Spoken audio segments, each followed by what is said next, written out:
Selected Works of Mao Zedong, Volume 2, Audiobook Part 31.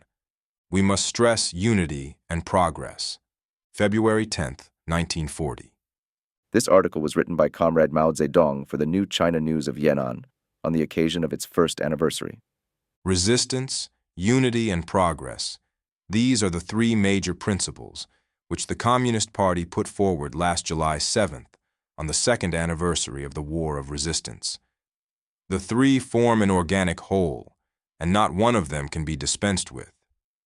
If the stress is solely on resistance to the exclusion of unity and progress, then such resistance will be neither dependable nor enduring.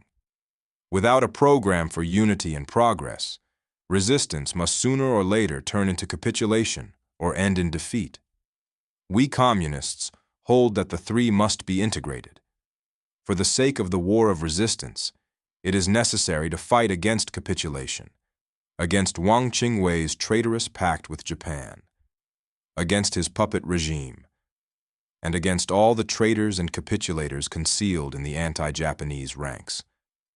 For the sake of unity, it is necessary to oppose splitting activities and internal friction, to oppose the stabbing of the Eighth Route and New Fourth Armies and other progressive anti-Japanese groups in the back, to oppose the disruption of the anti-Japanese base areas behind the enemy lines and of the Shensi-Kansu-Ningxia border region, which is the rear area of the Eighth Route Army, to oppose the denial of legal status to the Communist Party and the avalanche of documents for restricting the activities of alien parties.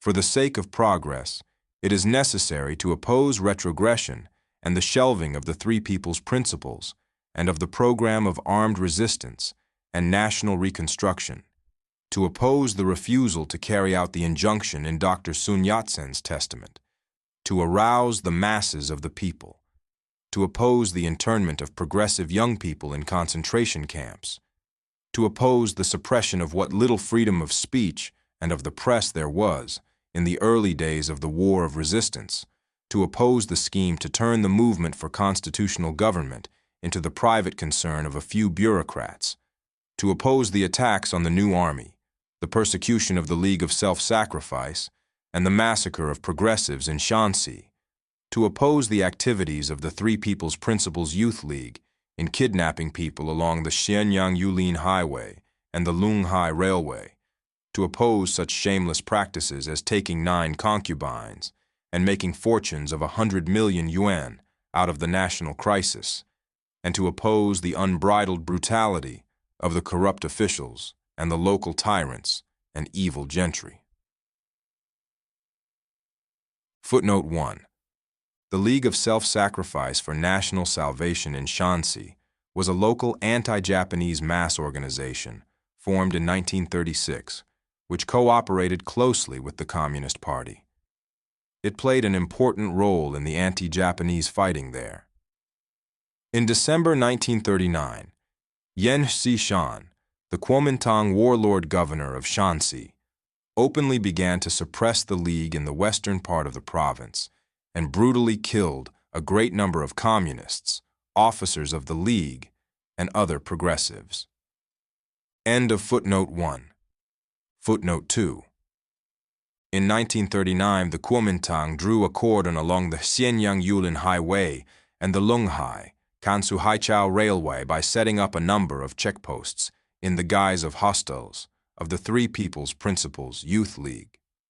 Secret agents posted at these hostels, working together with the Kuomintang troops, arrested progressive young people and intellectuals entering or leaving the Shensi-Kansu-Ningxia border region, and interned them in concentration camps, where they were either cruelly murdered or compelled to turn informer against the Communist Party. End of footnote 2. Returning to the main text. Without opposing all these and without unity and progress, resistance will be just empty talk and victory a vain hope. What will be the political orientation of the New China News in its second year? It will be to stress unity and progress and oppose all the vicious practices which are detrimental to the war, so that further successes can be achieved in our cause of resistance to Japan. End of Part 31.